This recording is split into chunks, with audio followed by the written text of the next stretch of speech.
안녕하세요. 오늘은 지난 시간에 이어서 다양한 매체 자료 읽기 단원의 가짜 뉴스라는 글을 배워보도록 하겠습니다. 지난 시간에 본문을 처음부터 끝까지 함께 읽어봤는데요. 오늘은 배웠던 내용을 함께 점검을 하고 그리고 학습 활동까지 풀어보도록 하겠습니다. 지난 시간에 숙제도 내줬었는데 단어, 형광펜 쳤던 단어 위주로 모르는 단어 사전적인 의미 검색해 오라고 했었고 그리고 학습 활동도 풀어 오라고 했었어요. 다 했다고 믿고 수업을 나가보도록 하겠습니다. 지학사 PPT 이용해서 함께 학습 활동 풀어보도록 할게요. 자, 먼저 우리 내용을 처음부터 끝까지 한번 점검을 해보도록 하겠습니다. 우리 가짜 뉴스라는 글이 어떤 내용을 담았는지 처음부터 한번 복습을 해볼게요. 자, 우리 1문단 도입 부분에서 우리가 지금 살고 있는 시대가 어떤 시대라고 정리를 했었죠? 자, 우리가 살고 있는 시대는 탈진실의 시대라고 했습니다. 이게 무슨 의미예요? 거짓된 정보들이 넘쳐나는 시대이기 때문에 이런 시대의 특징이 우리나라나 뭐 작은 도시에만 국한된 것이 아니고 세계적으로 나타나는 특징이라고 했습니다. 이것과 대비되는 단어를 본문에 나와 있었는데 대비되는 단어가 나와 있었는데 어떤 단어였죠? 자, 국지적이라는 단어였습니다. 국지적이라는 단어 뜻 찾았을 거라고 생각해요. 그래서 이런 탈진실이라는 시대적인 특징이 국지적인 단위로 나타나는 것이 아니라 세계적인 현상이기 때문에 그에 따라서 가짜 뉴스도 세상에 넘쳐나게 되었다라는 내용을 보여주면서 글을 시작하고 있었습니다. 자, 그럼 이 문단에서는 어떤 내용이 나와 있었죠? 이 문단에서는 탈진실의 시대이니만큼 가짜 뉴스가 어떤 의미인지 가짜 뉴스에 대해서 정의를 하고 있었어요. 가짜 뉴스가 뭐였죠? 가짜 뉴스는 정치 경제적인 이익을 위해서 의도적으로 언론 보도의 형식을 하고 유포된 거짓 정보라는 게 중요하겠네요. 형식상으로 우리가 믿을 수밖에 없는 실제 뉴스의 형태를 띠고 있지만 실상은 거짓인 정보를 이야기를 했습니다. 그래서 이 가짜 뉴스의 범위를 설정하는 것이 중요하다고 이야기를 했어요. 자, 그럼 3문단에서는 어떤 내용이 나왔나요? 이 가짜 뉴스의 역사가 나왔죠. 우리가 알고 있는 가장 오래된 가짜 뉴스가 뭐예요? 그렇죠. 서동요가 있었어요. 백제무왕이 지은 이 서동요라는 노래는 동요의 형태를 띠고 선화공주에 대한 거짓 정보를 담았었는데 이 동요가 길거리에 널리 퍼지면서 선화공주가 모함을 받게 되고 그것이 무왕과 결혼까지 이어지는 계기가 되었습니다. 그리고 또 비교적 20세기에 있었던 뉴스 중에 가장 유명한 가짜 뉴스는 관동 대지진 때에 일본인들이 조선인들에 대해서 일부러 퍼뜨린 악의적인 소문이 있었습니다. 그래서 이렇게 가짜뉴스는 오랜 역사를 띠고 있지만 요즘 현대에 퍼지고 있는 가짜뉴스는 이전 사례들과는 굉장히 다른 특징을 발견할 수 있다고 했었습니다. 자, 그래서 그 다음 문단에서는 21세기형 가짜뉴스가 어떤 특징을 지녔는지를 보여주고 있었습니다. 어떤 특징을 지녔었죠? 21세기형 가짜뉴스는 이것을 퍼뜨리는 퍼뜨리는 주체이자 논란의 중심에 무엇이 있었어요? 그렇죠. 국제적인 정보통신 기업이 있었습니다.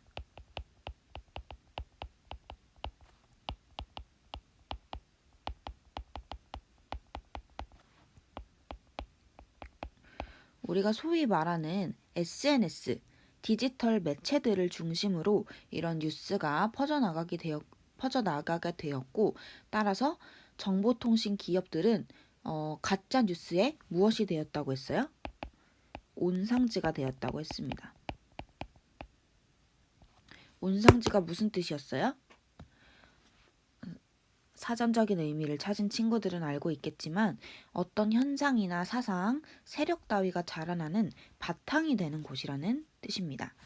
그래서 이런 가짜 뉴스가 자라나는 바탕이 되는데 정보통신 기업들이 그 중심이 된다라는 이야기를 보여줬습니다. 자, 그리고 이 글에서 계속 등장하고 있는 사례가 있는데 어떤 사례죠? 그렇죠. 2016년 미국 대선. 이 당시에 퍼졌던 가짜 뉴스를 계속해서 예시로 사용을 하고 있기 때문에 이 예시에 대해서 파악하는 것이 중요합니다. 그러면 이제 21세기형 가짜 뉴스의 특징까지 알아봤는데 누가 왜 가짜 뉴스를 만들게 되었을까라는 내용으로 본문 두 번째가 전개가 되었었죠. 여기서도 또 2016년 미국 대선 기간 동안에 있었던 가짜 뉴스를 예시로 들고 있었습니다. 그럼 여기서 이 미국 대선에 대해서 거짓 정보를 퍼뜨린 주체가 누구였을까요? 자, 여기서 나왔던 가짜 뉴스의 지리적 진원지 어디 있었죠? 벨레스였습니다. 벨레스라고 하는 마케도니아에 위치한 소도시에서 어떤 사람들이 퍼뜨렸어요? 자, 사람들은 청소년들이었습니다. 그래서 사람들에게 충격을 안겨줬다고 나왔었죠. 이 청소년들은 미국의 극우 사이트에 있는 뉴스들이나 SNS에 있었던 글을 무작위로 긁어 모아서 짜깁기하고 윤색해서 가짜 뉴스를 만들었다고 합니다. 그럼 이 사람들이 왜 가짜 뉴스를 만들었을까요? 그렇죠. 바로 돈 때문이었죠. 얘네들이 어떠한 정치적인 신념이나 의견이 있어서가 아니고 단지 돈과 이윤이 된다는 이유만으로 가짜 뉴스를 만들어서 그래서 그 과정에서 교황이 피해자가 되거나 아니면 정치 후보자들이 피해자가 된다고 했었죠. 그러면 이 가짜 뉴스는 왜 돈이 되는 걸까요? 뉴스가 돈이 되려면 뉴스에 뭐가 붙어야 되죠? 그렇죠. 광고가 붙어야 됩니다. 광고가 붙어서 광고주들이 나의 제품이나 아니면 어떤 기업의 홍보를 할 수 있게 도와준 사람들에게 돈을 지불해서 그게 이윤이 되는 겁니다. 근데 이게 가짜뉴스 사이트에 직접 광고되지는 않는다고 했었죠. 그래서 직접 광고가 아니라 중개가 되어서 광고를 하게 되면은 그 중개 업체에 돈을 지불하게 되고 이 중개 업체들은 뉴스의 어떤 자극성, 조회수에 따라서 광고를 배치하고 높은 조회수가 나오는 사이트에는 더 높은 금액의 광고를 배치한다고 했습니다. 근데 이런 뉴스를 접할 때 우리는 어떤 뉴스를 선별해서 보게 될까요? 현대인들은 굉장히 바빠서 현대인들의 특성에 맞게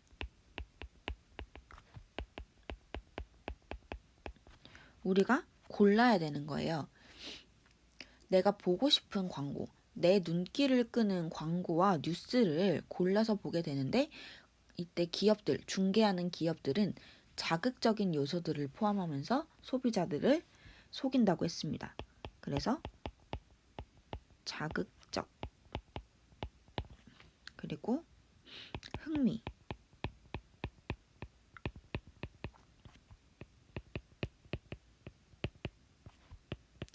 이러한 정보를 제공을 하게 되는 겁니다. 그래서 사람들은 결국 내 기호와 내가 좋아하는 취향에 맞는 정보들만을 고르게 되고 이렇게 돼서 뉴스와 광고를 통한 이윤이 발생을 하게 되는 것이죠. 이 과정에서 사람들이 물론 거짓 뉴스로 인해서 어떠한 어떤 대상들에 대해서 혐오감이 생길 수도 있고 정치적으로는 선동이 될 수도 있는 거예요. 근데 이런 중개 업체들은 그런 것들을 전혀 고려하지 않고 오로지 뭐만 쫓는 거예요? 그렇죠. 오로지 돈만 쫓게 되는 겁니다.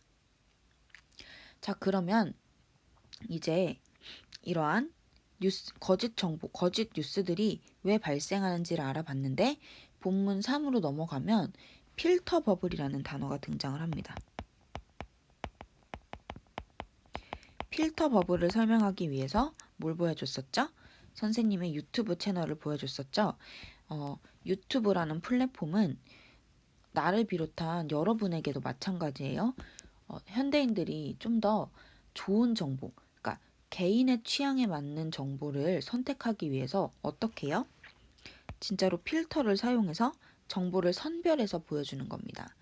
그래서 선별적인 정보를 제공을 함으로써 이 사람이 어떤 정보를 좋아할 것이다 라는 걸 염두에 두고 그런 자료들을 보여주는 거겠죠.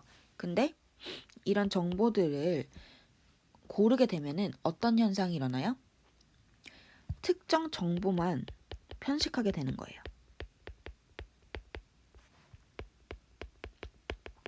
선생님의 유튜브 채널에 뭐가 떠 있었죠?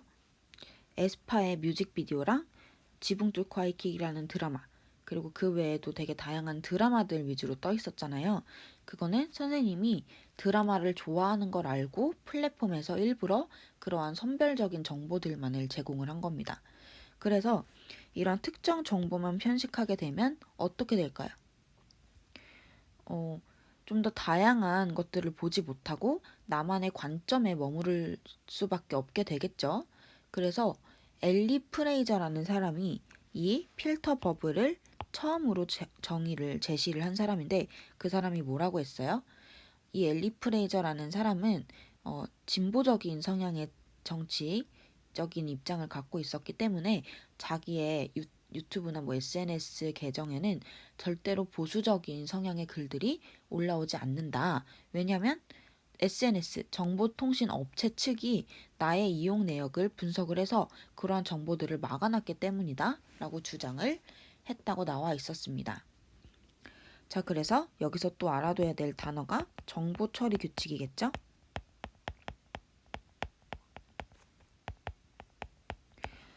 어떤 정보를 보여주고 어떤 정보를 이렇게 사람들의 계정에 띄울 것인가 하는 그런 규칙은 이런 개인적인 취향이랑도 맞물려서 문제를 일으킬 수 있지만 특히 뭐랑 붙었을 때 필터 버블 현상을 극대화할까요?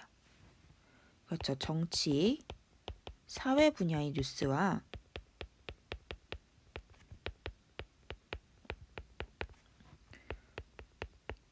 만났을 때 필터 버블 현상을 더욱 극대화한다고 했습니다. 그래서 그때 선생님이 어떤 얘기를 했냐면 좀 나이가 지긋하신 분들의 카카오톡 대화방을 들어가면 정말 많은 가짜 뉴스들이 퍼지고 있거든요. 근데 그게 대부분 이제 정치적인 성향이나 아니면 뭐 코로나 상황 이런 거에 대해서도 가짜 뉴스가 퍼지겠죠. 근데 이때 그런 뉴스를 딱 받으면 뭐 우리 모두는 그게 진짜인지 아닌지 진위 여부는 절대 따지지 않고 자신의 호불호만이 그 정보를 받아들이고 걸러내는데 중요한 기준이 되게 되는 겁니다. 그래서 내가 만약에 코로나에 대한 가짜 뉴스를 받았어요. 뭐 코로나가 어떤 가짜 뉴스가 있을까요? 코로나가 뭐 손만 잡아도 퍼진다더라라는 이런 한 줄이 진짜가 아니더라도 사람들에게 이렇게 퍼졌다고 생각을 해봐요. 그러면 그거에 대한 진위 여부는 진짜인지 아닌지는 우리가 따지지 않은 채 그렇다더라고 하면서 굉장히 뭔가 화가 나게 되면서 더 퍼뜨리게 된다는 거예요. 그래서 가짜뉴스의 그런 특성을 제시를 했고 이런 식으로 가짜뉴스가 퍼졌을 때 왜 우리는 가짜뉴스를 소비하게 되느냐? 이걸 심리적으로 어떤 행위라고 했죠? 심리적인 보상행위라고 했습니다.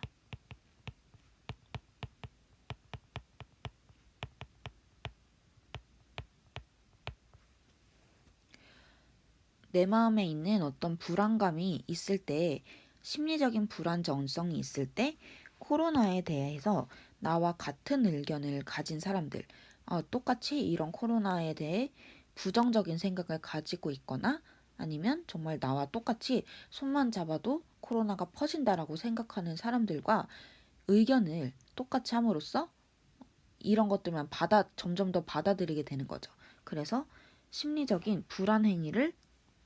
불안정성을 제거하는 겁니다.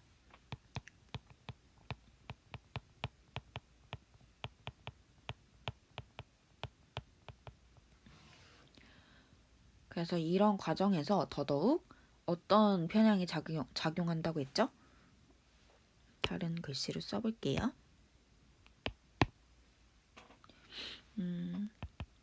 확증 편향이라는 것이 작용한다고 했습니다. 확증 편향은 무슨 뜻이었죠?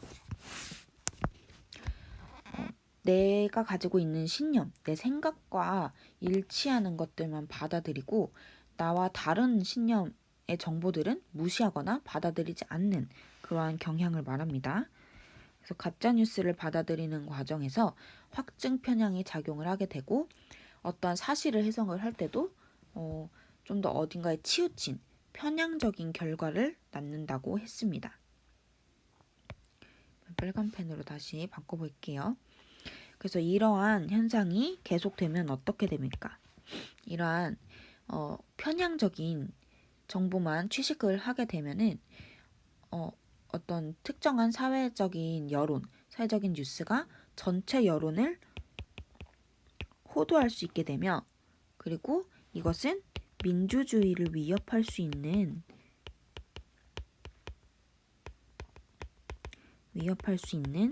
그러한 부정적인 결과를 낳을 수 있다. 그런 결과까지 이어질 수 있다라는 내용을 보여주었습니다.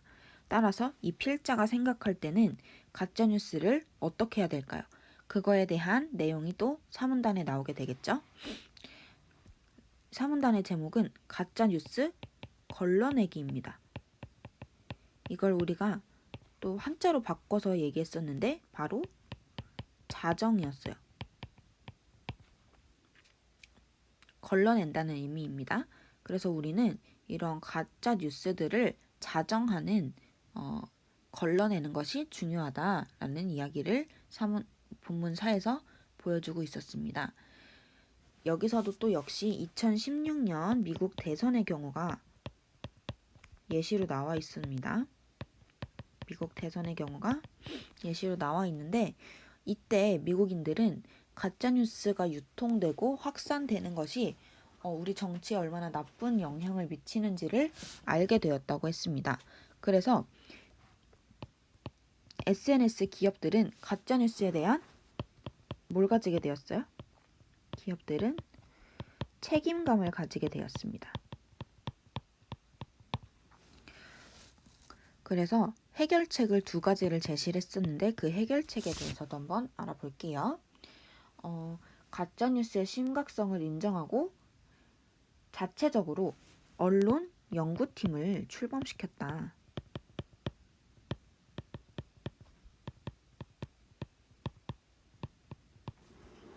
출범시켰다고 이야기를 합니다. 그리고 또 어떻게 했죠? 가짜뉴스를 이용자가 신고를 하게 되면은 1년의 단계를 거쳐서 가짜뉴스를 걸러내는 과정을 만들어냈어요. 그래서 신고하면 그 사실을 검증하고 사실이 진짜인지 판별하고, 그리고 가짜뉴스가 공유됐을 때는 SNS 상에서 보이지 않게 제외시키거나 아니면 공유를 금지시키는 이런 방법을 생각을 해냈다고 했습니다. 그런데 이러한 방법들이 얼마나 효과가 있을지는 아직 잘 모른다는 거죠.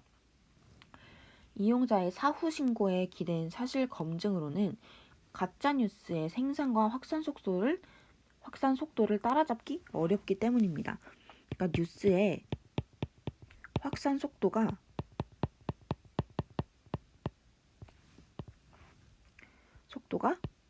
이용자의 신고 속도보다 빠르다는 거예요. 이용자의 신고 속도보다 빠르다. 따라서 그런 생산과 확산 속도를 따라잡기에는 어려울 수도 있다라는 내용을 보여주었습니다. 그리고 또한 가장 중요한 거는 광고 중개 업체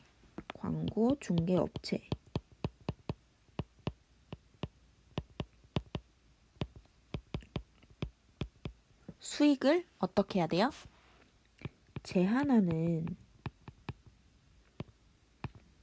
방법이 가장 중요해서 이런 방법을 실행 방안을 만들어야 되는데 이것이 쉬운 일이 아니라고 했죠. 자, 그래서 마지막 문단에서는 어떻게 주장을 하고 있나요? 물론 기업이나 정부의 입장에서 가짜뉴스를 해결하기 위한 이 문제를 해결하기 위한 방법들을 제시하는 것이 중요하지만 또한 그만큼 개인 차원에서 가짜뉴스를 해결하기 위한 관심을 갖는 것 그리고 해결하기 위해서 그런 가짜뉴스가 소비되는 환경을 우리가 인식하고 비판적으로 바꿔나가는 것이 중요하다. 즉 개인의 노력이 결국은 가장 중요하다라는 필자의 주장을 하면서 글을 마쳤습니다. 다들 내용 기억 잘 나고 있죠? 내용 다시 한번 짚어보았습니다. 자, 그러면 방금 다시 한번 짚어본 내용을 바탕으로 이 글의 구성을 같이 보도록 하겠습니다. 도입 부분에서 탈진실의 시대와 가짜뉴스 논란에 대해서 소개를 했고요. 본문을 크게 네 부분으로 나눠서 가짜뉴스의 정의, 그리고 가짜뉴스가 만들어지는 이유와 사회적인 폐해, 그리고 정보처리 규칙으로 인해 발생하는 필터 버블의 문제점을 짚어보았고 마지막으로 기업들과 정부의 가짜뉴스를 걸러내기 위한 자정에 대한 노력과 뉴스를 소비하는 소비자들, 우리들의 비판적인 수용이 필요하다라는 내용을 보여주었습니다. 자, 그러면 이 글의 갈래는 뭐라고 했었죠? 이 글의 갈래는 기사문이라고 했습니다. 기사문의 가장 중요한 성격이 뭐냐면 정보를 전달한다는 겁니다. 그럼 이 기사는 우리에게 가짜뉴스에 대한 정보를 전달했다고 볼 수 있겠네요. 자, 그럼 이 글의 성격을 한번 짚어볼게요. 왜 분석적일까요? 가짜뉴스에 대해서 그 원인과 왜 발생하는지, 누가 만들었는지, 왜 만드는지 등에 대한 내용들을 분석적으로 보여주고 있습니다. 그리고 그것에 대해서 설명을 하고 있고요. 또 논리적으로 왜 이런 현상이 발생하며 예를 들면 가짜뉴스를 만들어내는 이유는 우리가 돈 때문이라고 했잖아요. 그 이유를 굉장히 논리적으로 보여주고 있고 또 마지막 문단에서는 우리가 가짜뉴스를 받아들일 때 어떻게 받아들여야 되나 비판적인 태도를 보여야 된다라고 하면서 가짜뉴스가 퍼지는 현실에 대해서 비판적인 태도를 보이기도 했습니다. 이 글의 제재는 역시나 가짜뉴스라고 볼 수 있겠고요.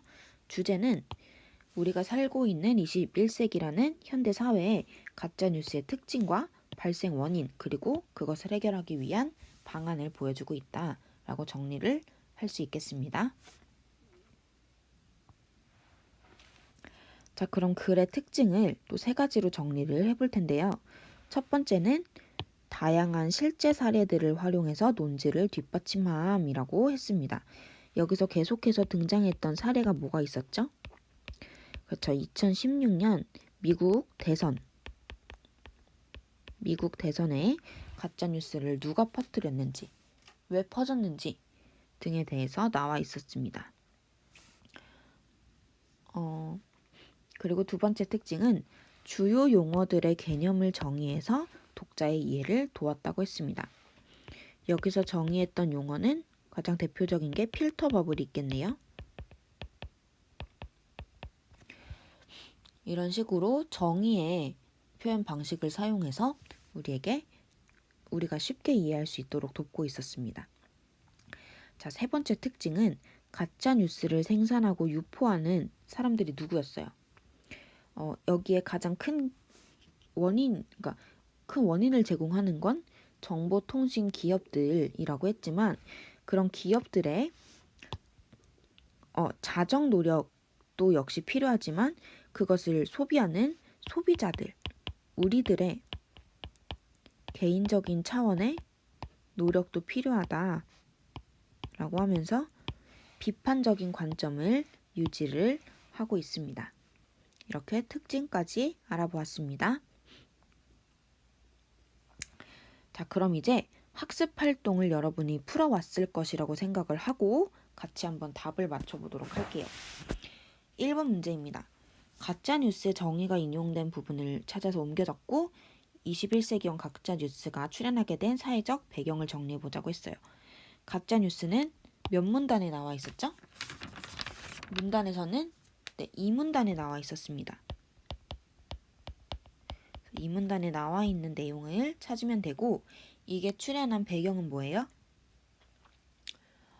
이거는 4문단쯤에 관련해서 보면 될 것 같은데 우리가 뉴스를 접하게 되는 주요 경로가 오래전에는 서동요는 입에서 입으로 전해졌죠. 구전으로 전해지고 관동 대지진 역시 소문으로 전해졌는데 요즘은 우리가 디지털 매체를 통해서 좀 더 손쉽게 접할 수 있게 되었잖아요. 그래서 정보통신 기업들이 뉴스를 중개하는 일을 도맡게 되면서 그런 사회적 변화랑 가짜뉴스가 출현하게 된 배경이 관련이 있다라고 정리를 할 수 있겠습니다. 자, 2번은 필자의 관점을 파악해 보자고 했습니다. 가짜뉴스가 개인과 사회에 어떤 폐해를 끼쳤을까요? 필자는 개인의 호불호에 의해서 그 사건의 진위 여부보다는 호불호에 의해서 뉴스들이 선택적으로 소비되는 가짜뉴스가 편견과 고정관념을 조장하면서 이윤을 위해 자극적인 요소를 포함해서 이것이 결국은 사회적인 통합을 방해하고 극단주의를 초래한다. 따라서 민주주의를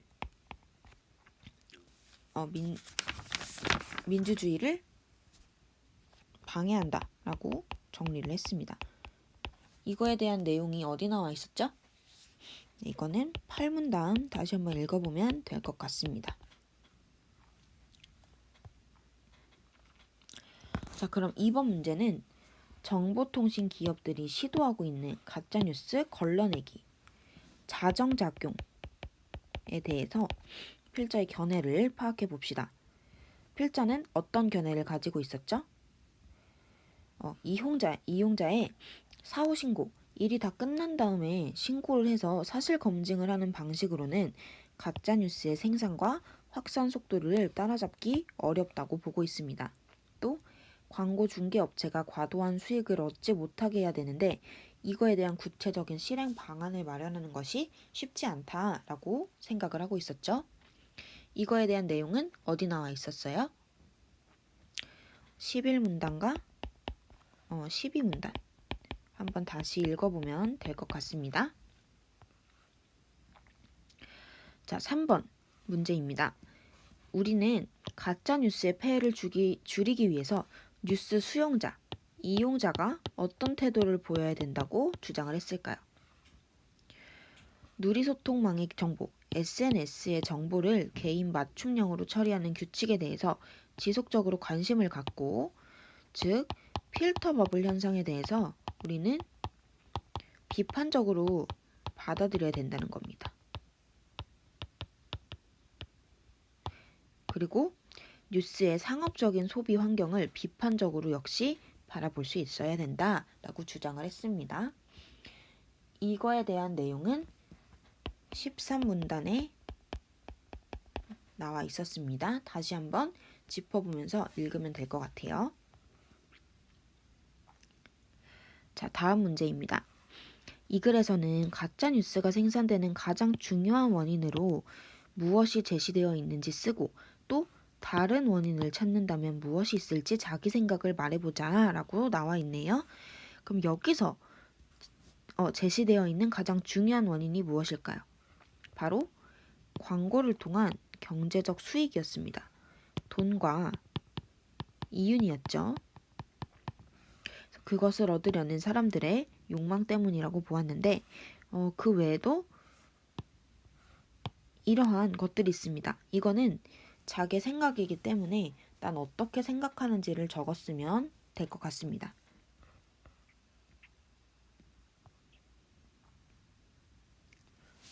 자, 이제 4번 문제입니다.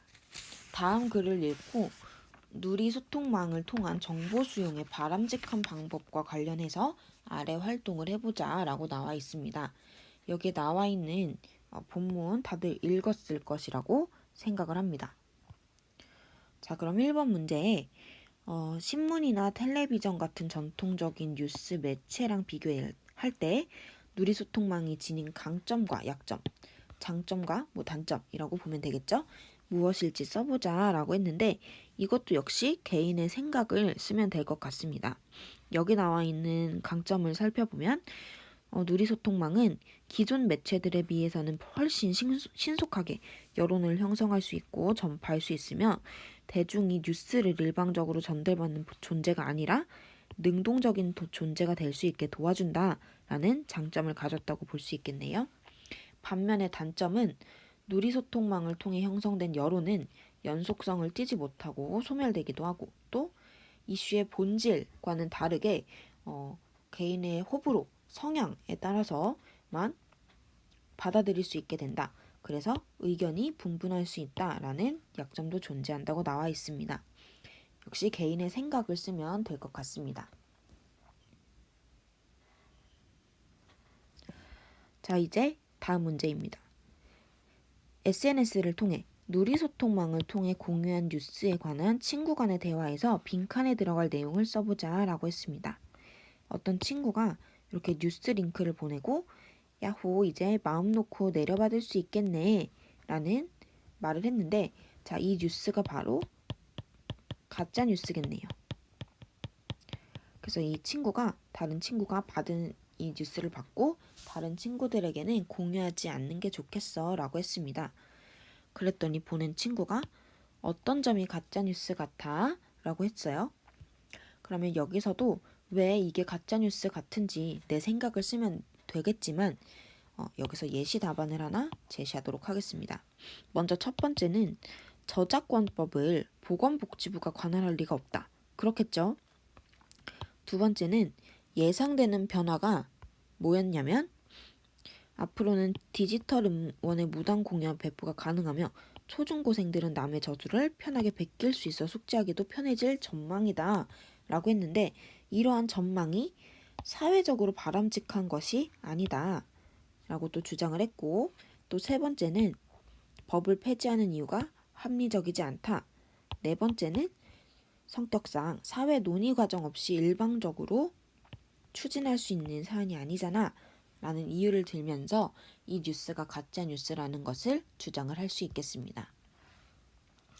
자, 그러면 오늘 내용 다시 한번 짚어보고 학습 활동까지 풀어봤습니다. 한 학기 동안 독서라는 과목을 우리가 다 같이 공부를 했는데요. 사람마다 다르겠지만 어떤 친구들은 이거를 왜 이렇게 열심히 공부해야 될까? 왜 이렇게 수업 시간에 지루하게 말을 들으면서 선생님의 말만 일방적으로 들으면서 공부해야 될까라고 생각하는 친구들도 있었을 것 같아요. 물론 그런 입장도 이해를 합니다. 근데 독서라는 과목은 과목의 측면에서 뿐만이 아니라 우리가 앞으로 살면서 어떤 공부를 하고 어떤 정말 사소하게 뉴스만 접하더라도 그걸 읽어낼 수 있는 독해력을 키우는 중요한 과목이었습니다. 그래서 독서라는 과목을 중요하게 공부를 해야 됐고요. 물론 지루하고 코로나 때문에 다양한 수업 방식도 사용하지 못하고 일방적으로 선생님의 말만 들으면서 수업을 했던 게 굉장히 저도 되게 안 좋고 안타까웠어요. 그렇지만 이러한 모든 상황들을 이해하고 열심히 공부한 모든 친구들이 정말 너무너무 고생했다라고 이야기를 해주고 싶습니다. 마지막에 좀 두서가 없었지만 그동안 독서 과목 공부하느라 다들 고생 많았고 마무리까지 다들 잘 했으면 좋겠습니다. 이제 온라인 클래스 끝나고 학교에 오면은 남은 내용들, 배우지 않은 단원이 있다면 그 단원을 선생님들과 공부를 하게 되겠고 또 정리하는 시간을 가지게 될 텐데요. 다들 2학기 끝까지 마무리 잘했으면 좋겠습니다. 그럼 오늘 교과서의 마지막 글이었던 가짜뉴스 시간을 끝내도록 하겠습니다. 다들 수업 듣느라 고생 많았습니다. 학교에서 만나요.